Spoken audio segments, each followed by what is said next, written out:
Beri baa waxaa jiri jiray dacawe iyo diin. Waxay ahaayeen saaxiibo isjecel.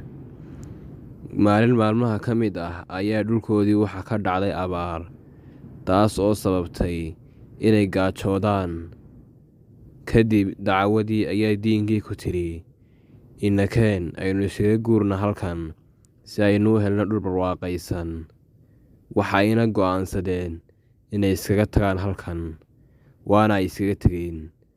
Markii ay cabbaar socdeen ayaa waxa ka soo horbaxay laba waddo oo midna tahay caddaan ta kalena tahay madow.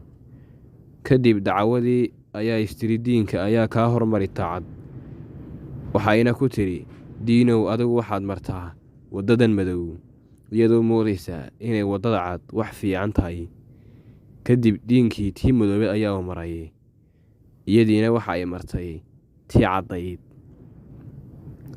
Iyadoo waddadeedii caddayd waxa ay ku riday oo ay geysay guri jajaban oo meel walba ka daloola, taasoo aan roobka celinayn.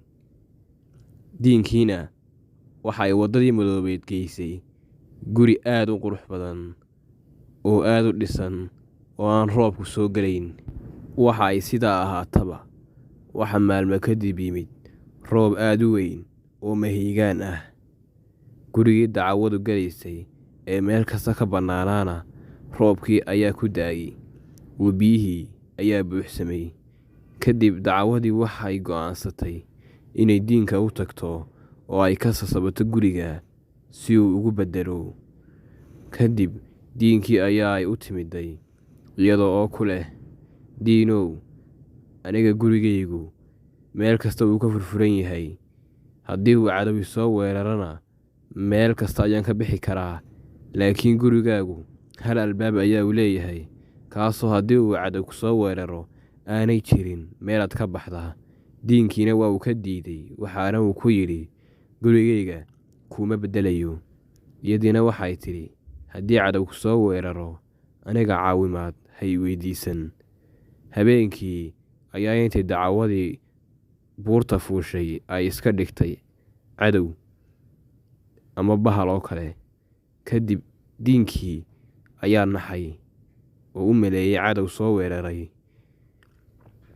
Kadib aroornimadii dambe ayaa diinkii waxa uu go'aansaday inuu dacawadii u tago si ay guriga ugu beddesho, isagoo ka baqaya in guriga cadow ku soo weeraro.